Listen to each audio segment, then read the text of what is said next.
तो हम डिस्कस कर रहे हैं सी सेट पेपर जो कि एस प्रिलिमिनरी में रिसेंटली आया था।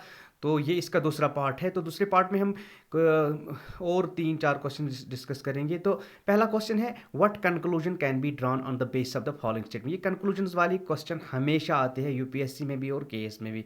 तो हम इसको देखते हैं कैसे हल करते हैं, कैसे सॉल्व करते हैं। लेट्स सी।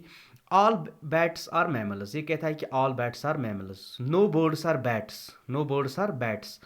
तो हमें एक वेन डायग्राम बनानी है। वेन डायग्राम कैसे बनाएंगे? देखिए हमने यहाँ पे बनाई diagram. All birds are mammals, all bats are mammals. Bats, वो बैट सारे मैमल्स हैं।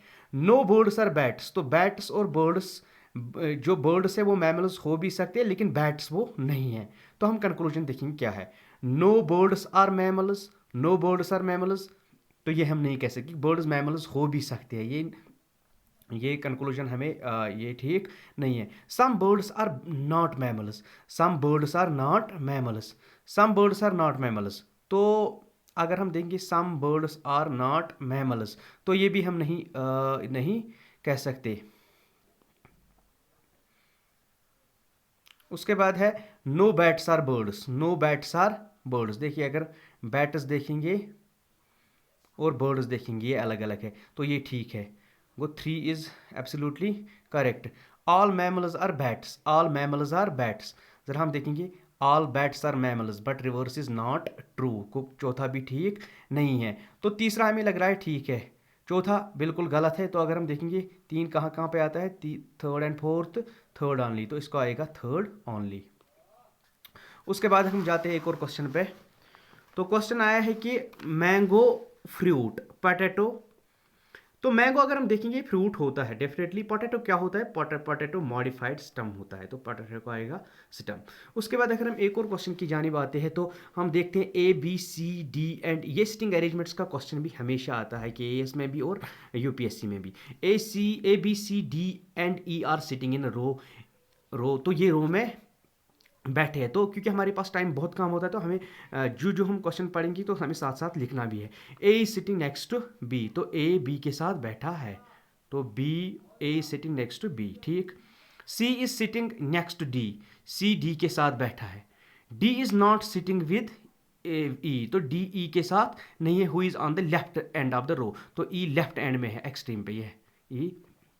सी is the in the second position from E. तो हम सी को यहाँ पहले हमें बताया था कि सी डी के साथ ही है। तो अब हमें दूसरे स्टेटमेंट में ये भी बताया है कि C is in the second position from the right. तो second position from the right ऐसे रखेंगे सेकंड पोजिशन पे तो डी रहेगा यहाँ पे। तो ये जो जब हम ऐसा करेंगे तो डी सी के जगह आएगा जो पहला ये कहता है। तो बाकी सेम रहेगा। तो हमें कहता है कि what is the position in D. तो डी की क्या पोजिशन आएगी?